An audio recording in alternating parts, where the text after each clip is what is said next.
One of the most difficult things about tragedy in TTRPGs is it tends to be random. Whenever something important or dramatic happens, a lot of the times it happens because of dice rolls, which is something we can't expect, which is good. Like, that's what makes tabletop games. It's what makes it so exciting. But at the same time, when you look at it from a storytelling perspective, it really begins to become jarring. It doesn't allow that cohesive satisfaction, especially when something is taken from us in a random fashion. When we come to stories, we come to see things cohesively come together, to see an arc all the way through, to see the story come together like a beautifully woven tapestry. But tabletop games are random. It's much like trying to make a tapestry, but at random points, you have to swap needle sizes and thread counts. It becomes exceedingly difficult. So, I want to talk about one of the most beautiful ways I've seen that randomness woven together to create something unexpected, incredible, and was exceedingly well handled by none other than Brennan Mulligan. Oh God, let's switch. Let Sam name 5 famous people and I'll name 5 birds. I'll name 100 birds. Nobody wants your birds, Brennan. Now, Brennan, if you ever see this, I want you to know you're a beautiful man. I would love to chat with you. You seem really cool. And you're a damn good DM. And one of the moments that I've seen that Brennan really shone in was in Season 5 of Dimension 20's A Crown of Candy. The ravening war raged across the 6 kingdoms. The war ended 20 years ago with the creation of the Concord. Now, I want to get a few things out of the way right here before we start. 1, if you have not seen A Crown of Candy and desire to see it, please leave. This whole thing is a big spoiler, so go away and please come back once you've seen Dimension 20 and you've seen Crown of Candy. But the number 2 thing is, whenever I make these videos on live plays, you'll all notice that I tend to focus on Critical Role. Now, Critical Role is a big name and I do really enjoy them, but there's a specific reason I talk about them more than Dimension 20. Dimension 20 is, well, they have Dropout TV, which means that a lot of their content is put behind a paywall, which is fine. I think they deserve it. They put so much effort into it. I'm not shaming them for that. However, because of this, it's exceedingly common for videos like this to get copyright struck because technically I don't own any of the footage. So all footage belongs to Dimension 20. I am only using this for the purposes of commentary, and please, Dimension 20, just let me have my thing here, okay? I really want to bring more light to the stuff that you guys create because I think it deserves more of a spotlight. So anyways, with that out of the way, let's begin. For those of you who don't know, A Crown of Candy is essentially Candyland mixed with Game of Thrones. An incredibly interesting setting, and one that has a lot of flavor, pun intended, and incredible depth and, well, passion poured into it. I really enjoy seeing the entire world, but what we're focusing on today is a specific moment that happened in that campaign that really nailed down how to handle character death for me. Because there's a moment of true, genuine tragedy fairly early on in the campaign that really brings together, 1, the themes of the story, but 2, is handled fantastically by Brennan and allows the moment to shine and bring a beautiful end to a character. In A Crown of Candy, there are a lot of characters, but we're focusing on one specifically, and that is Pen Cadbury, played by Zach Oyama, who is honestly one of the funniest people I've ever seen online. What? Whip this.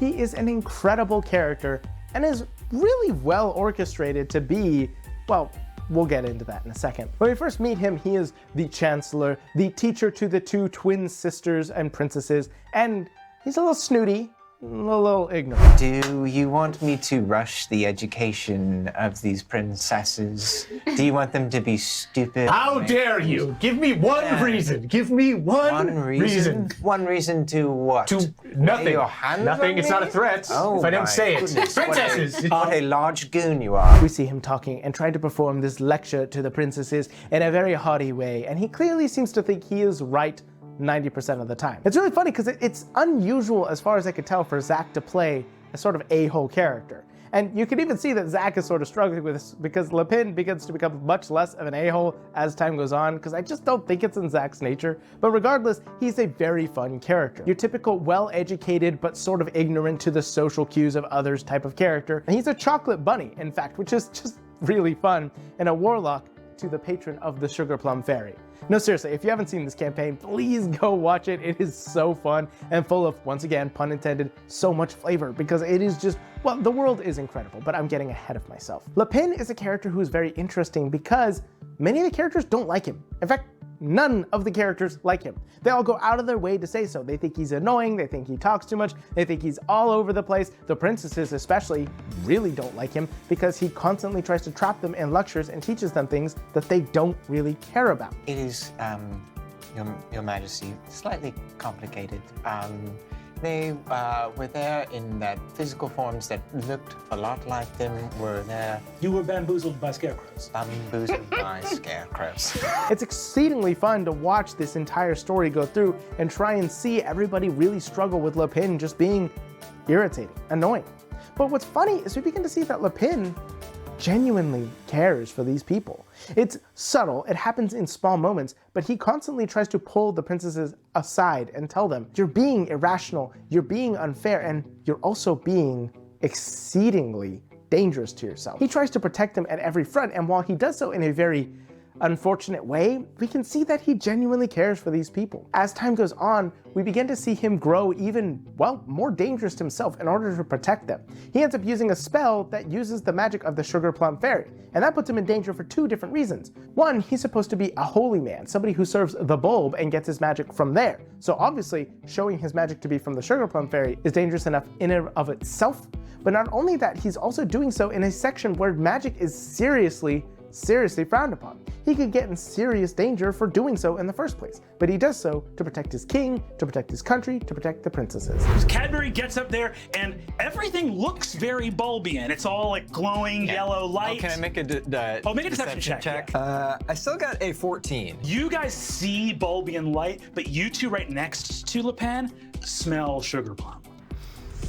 We see that despite his hardened exterior, underneath that hardened chocolate really is a gooey, soft center of genuine caring. And it goes even further than this. Eventually we find out that one of the paladins of the bulb, as they go to this giant tournament, attempts to assassinate their king.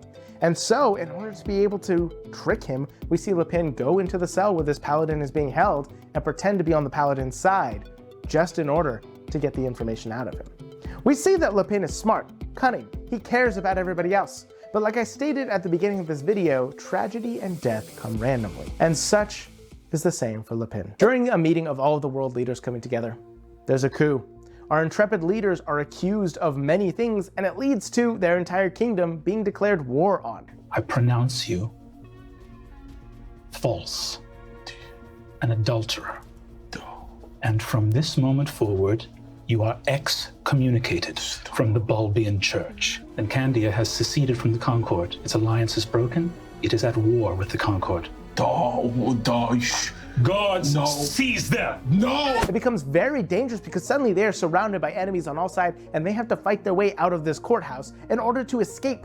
It becomes exceedingly dangerous very quickly. We see people getting in serious danger, especially since they are so determined to kill Lou's character, who is the king of Candia, which all of the characters are from. It is so fascinating and so fun to see so many people genuinely worried in combat and trying to defend each other. It is honestly really heartwarming to see how much these players and characters defend and protect each other. But we're going to swap viewpoints just for a second here. We're going to focus on Ali's character, Liam.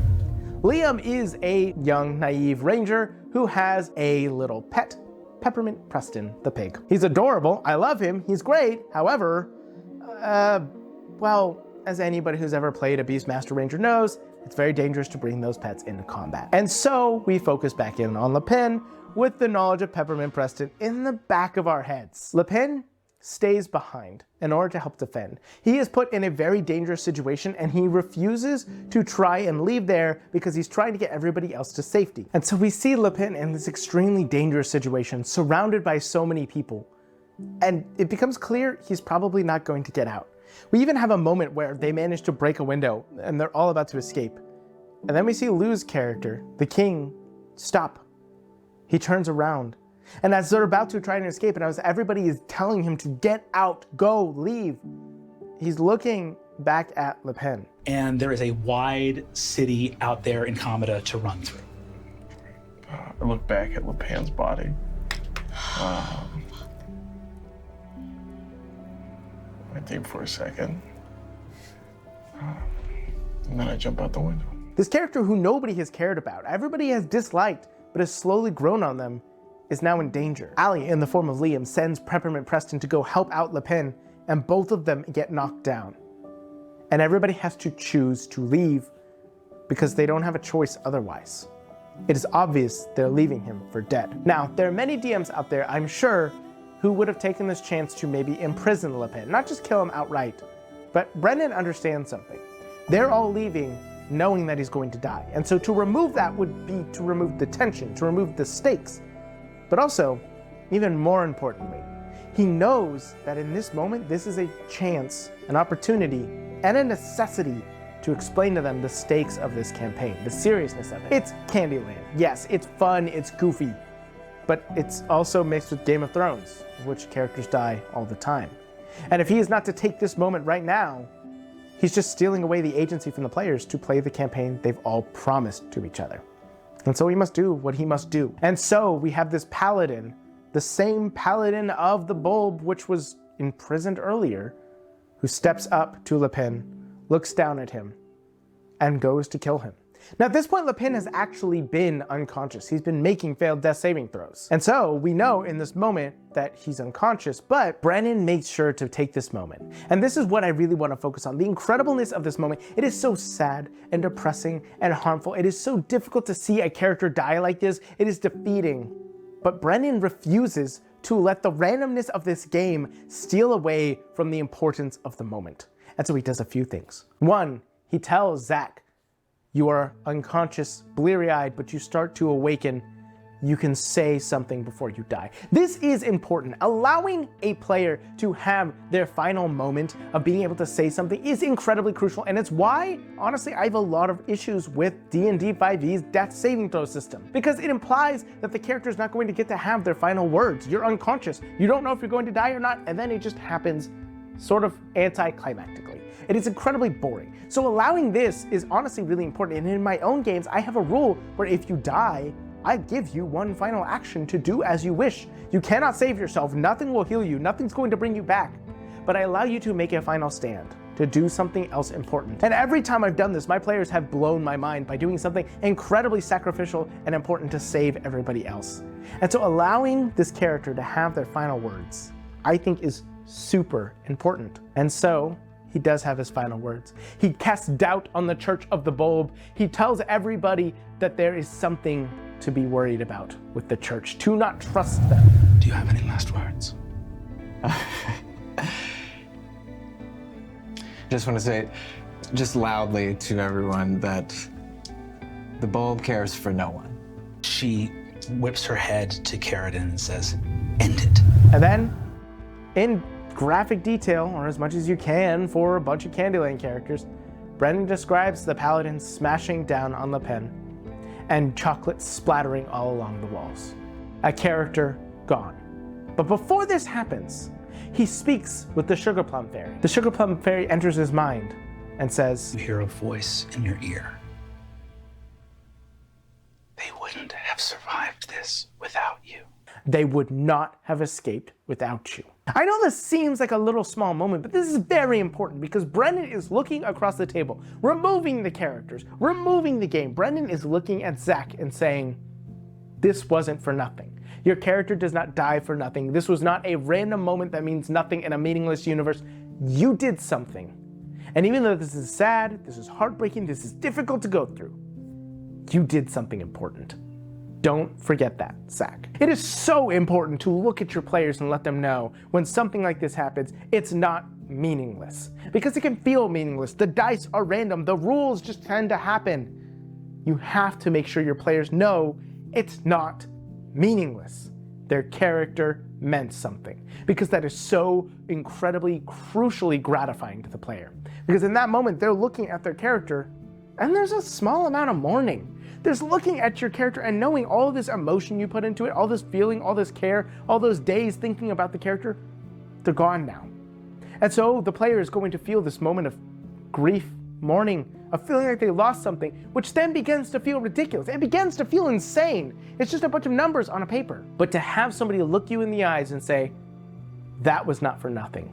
That meant something. It allows the player to know it is okay to feel something in this moment. It's not ridiculous because somebody else understands. That is the beauty of tabletop games. That moment of connecting, of understanding. Yes, we're caring about things that objectively kind of don't matter, but we have those emotions. They're true, they're real, we're feeling them. Don't deny them from each other. And I think that is so important. And as Pen dies, so too does Peppermint Preston. Attempting to protect him, the small, tiny little peppermint pig is killed. And Brennan makes sure to tell this later on. He makes sure that Liam can hear that Peppermint Preston died. It's honestly exceedingly heartbreaking. And he takes this moment to also allow more to happen, to boost the story forward. From this point on, Liam, Ali's character, is no longer a Beastmaster Ranger. Now he is a Gloomstalker. He took the opportunity of taking this tragedy to push the story forward, to allow the characters to reevaluate and remake themselves. And I think that is just so incredibly beautiful and an excellent way of handling the whole situation. And even more amazing, this is not where it ends. Brennan does end the session there, but the next session, he does something else. Zach is no longer at the table. His character's dead. It makes sense. But he spends an incredibly long portion of time as all the characters run away, try to escape the situation. He goes through each of them. He has them roll initiative, and from the top of initiative to the bottom of initiative, he has each of them have a flashback, a moment of contextualization. He's allowing the players to also grieve, the rest of the table to also grieve and experience this moment. He is slowing things down and allowing them to dive into their own characters and find what they care about their characters. Because now they're all thinking, Zach's just died. What if mine is next? What do I think about? What do I feel about that? And he's allowing them to cope and understand and also dive into their own characters, now knowing the mortality of them. Is this a little dramatic for a tabletop game? Sure, but I think it is fantastic storytelling. And I think it is an amazing job from Brennan's point of view because he did such a good job of taking care of the players in this moment. Yes, the characters were having a hard time, but the players were far more important, and he made sure to do that. Even in this professional setting where everybody needs to put forth a good face and make sure they're making entertaining combat, Brennan cares about his players. And that is what tabletop games are all about. And what I think is beautiful, because he took the time to care for them. He took the time to make sure that everybody had a satisfying moment in the narrative, and he let them have time to reflect. And I think it is honestly so beautiful. I'm really enjoying A Crown of Candy, and I'm close to getting to finish it. I guarantee you there will be one other video on it, if not more. But thank you, Brennan, for caring so much about your players. And thank you to the Dimension 20 cast for being such wonderful, genuine people who are willing to care about these things. I think it is amazing. And I hope we can all go out into the world, make it our own, and do the exact same.